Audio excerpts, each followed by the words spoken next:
Let's talk about the debate at Oxford University. Everybody is so excited about the debate. They are commenting on the debate, on the results of the debate, on the comments made during the debate. So let's talk about it. When I heard about this debate, at first, I was very much excited. I wanted this debate to be held because for a long, long time, Tommy Robinson had been invited to the podcast organized and conducted by his best buddies, and he was treated with kid gloves, on those podcasts. Just tell us, Tommy, what are your thoughts on this? Oh, Tommy, you were absolutely right when you said this. Oh, Tommy, you are so right about this one issue. Tommy, they are trying to demonize you. Tommy, this and Tommy, that.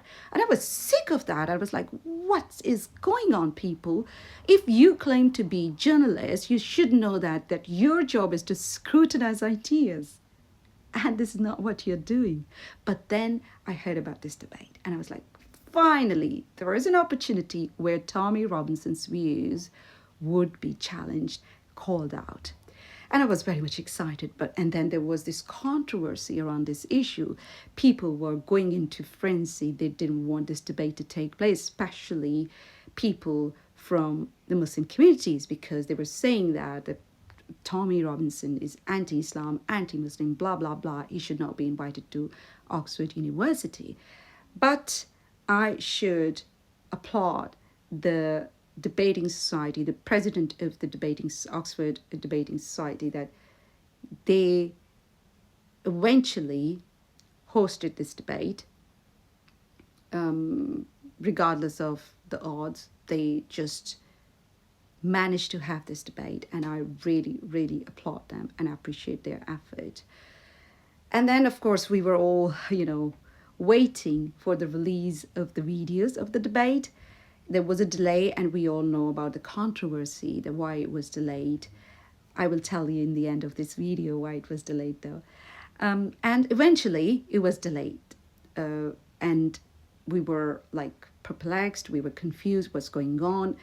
And of course, people who participated in that debate, the speaker, especially from the side of the proposition, they were very much, excited about the videos to be released. But there was a pin drop silence on the side of the opposition, the Muslim speakers, and of course, Jacob Rees-Mogg.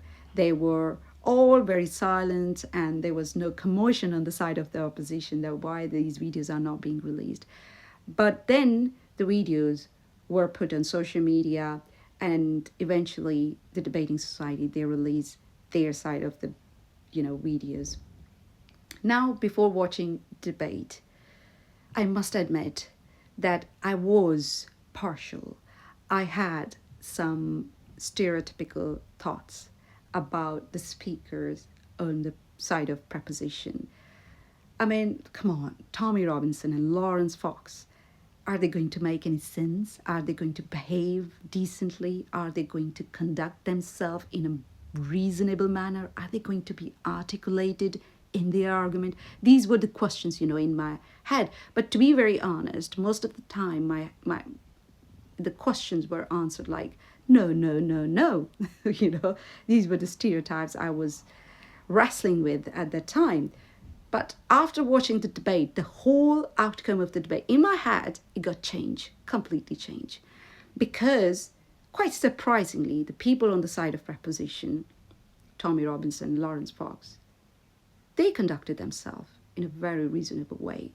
They were sticking to the topic. They were not demonizing the speakers on the side of opposition. They were not making any personal attacks. And then, of course, Jonathan Sekudat, he is such a calm, patient kind of person. He's always very calm while making his argument. He is very much articulated. It seems like that the way he's saying words, he's just articulating them, all along. And it comes out so clear, and they all make sense, really. But on the other side, it was really shocking for me, because there were two Muslim students from Oxford University, and I was expecting them to be more mature, more rational, and to be more articulated in their argument. But quite shockingly, they stooped low. One of the female Muslim student, she made a subtle threat to Tommy Robinson while directly addressing him. And then the president of the debating society, I mean, it seemed like she was regurgitating the talking points of Dawa Bros. She must have taken a lesson or two from Abdullah Andalusi, the fellow panelist, before the debate, I guess. And then Abdullah Andalusi, I don't have to really say anything about him, because those of you who have already watched him debating, we all know what kind of debater he is. And, you know, the mention of Osama bin Laden was cherry on the top. Imagine you're defending your religion as a peaceful religion, and then you're mentioning the quotes of Osama bin Laden. I mean, this speaks volumes about your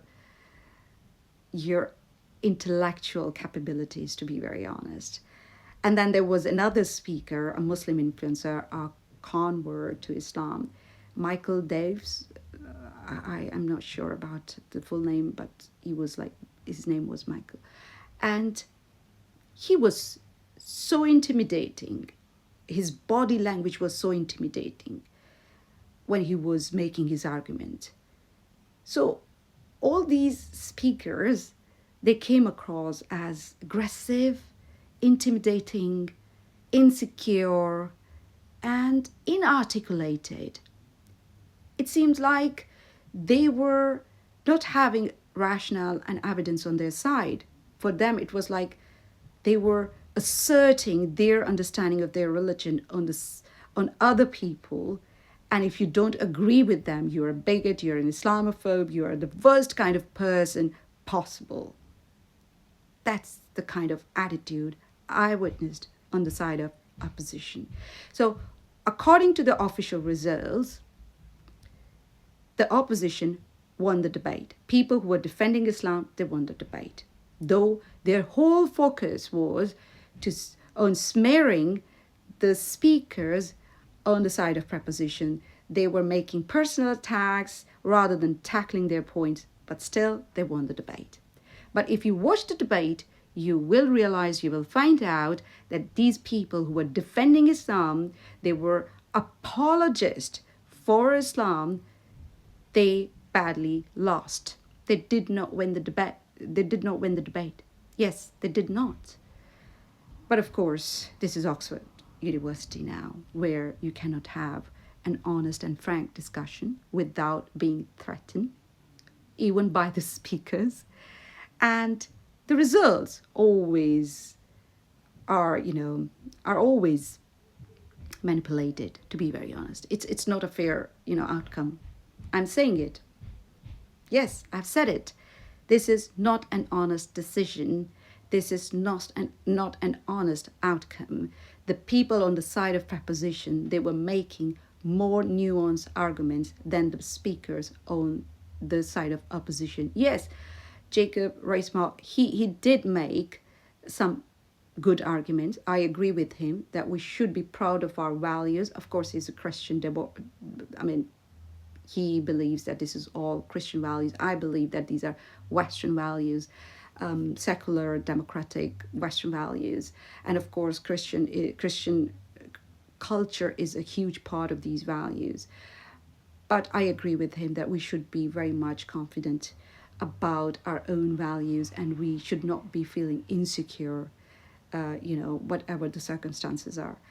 However, I do believe that if there is a threat, we need to address that. And we know that the radical influence of Islam in political and social discourse is posing a threat to the democratic values of the United Kingdom, and we need to address it.